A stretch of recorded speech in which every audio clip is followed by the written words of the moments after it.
여러분, 우리 사회의 중요한 자리를 맡는 사람들, 즉 고위 공직자들은 과연 어떤 과정을 거쳐 임명될까요?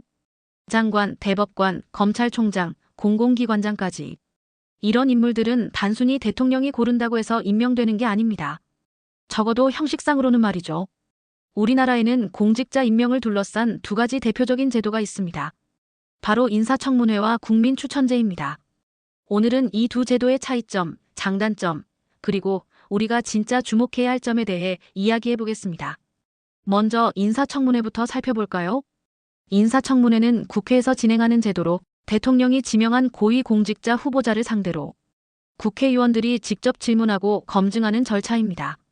언론 보도를 통해 많이 보셨을 거예요. 청문회장에서 학력, 병역, 세금 납부, 부동산 거래, 가족 문제까지 온갖 사생활이 낱낱이 검증됩니다. 물론 이 과정에서 문제가 발견되면 낙마하는 경우도 있지만 실제로는 대부분 청문회를 통과하지 못해도 임명되는 경우가 많습니다. 왜 그럴까요? 바로 청문보고서 채택이 법적 강제력이 없기 때문입니다. 보고서를 채택하지 않아도 대통령이 그냥 임명을 강행할 수 있는 구조죠. 그러다 보니 이게 무슨 청문회냐, 그냥 통과 의례 아니냐는 비판이 나옵니다. 게다가 인사청문회가 본질적인 검증보다는 정치 공방의 장이 되는 경우도 많습니다. 너네가 그랬잖아. 아니 너희 때는 더 심했어. 서로 책임 떠넘기다가 끝나버리는 상황. 너무 익숙하시죠? 그럼 국민추천제는 어떨까요? 국민추천제는 이름 그대로 국민이 추천하는 공직자 임명 방식입니다. 정부나 공공기관이 국민에게 이런 자리에 어울릴 만한 사람 추천해주세요라고 요청하고 국민이 직접 이름을 올리는 구조죠. 처음 이 제도가 나왔을 땐 꽤나 신선한 반응이 많았습니다. 국민이 직접 참여한다는 점, 형식적인 청문회보다 오히려 더 현실적일 수 있다는 기대도 있었죠. 특히 특정 이해관계나 정당 소속이 아닌 인물을 발굴하는 데 효과적일 수 있다는 분석도 나왔습니다.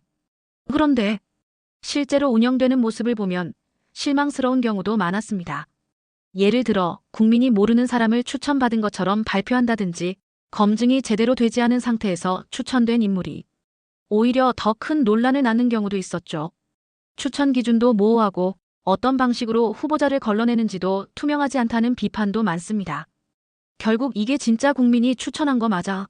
라는 의심이 생기는 겁니다. 정리해볼까요? 인사청문회는 공식적인 검증 절차는 있지만 실효성 부족, 정쟁화, 임명 강행이라는 문제를 안고 있습니다. 국민추천제는 국민 참여라는 장점은 있지만 검증 부재, 투명성 부족, 제도 악용 가능성이라는 단점도 크죠. 그럼 도대체 어떻게 해야 할까요? 사실 핵심은 이겁니다.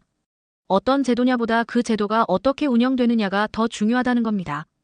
형식적인 청문회도 진심으로 검증하려는 태도가 있다면 의미가 있고 국민추천제도 제대로 된 기준과 검증 시스템이 갖춰진다면 정말 좋은 인재를 발굴할 수 있는 제도가 될 수 있습니다. 제도는 도구일 뿐입니다. 도구를 어떻게 쓰느냐는 결국 사람의 문제입니다. 공직자는 우리 세금으로 운영되는 시스템의 주축입니다. 국민의 삶에 막대한 영향을 주는 사람들입니다. 그렇다면 그들을 뽑는 과정도 무조건 공정하고 투명해야 합니다. 국민이 뽑았다는 말 뒤에 숨지 말고 국민 앞에서 검증됐다는 신뢰를 보여줄 수 있어야 합니다. 그게 진짜 민주주의 아닐까요? 오늘 영상이 여러분의 시야를 조금 더 넓히는데 도움이 되었길 바랍니다. 공정한 제도는 형식이 아니라 실행에서 완성됩니다. 우리가 관심을 가지는 만큼 제도도 더 나아질 수 있습니다. 다음에도 알차고 깊이 있는 이야기로 다시 찾아올게요. 좋아요와 구독 잊지 마시고요. 고맙습니다.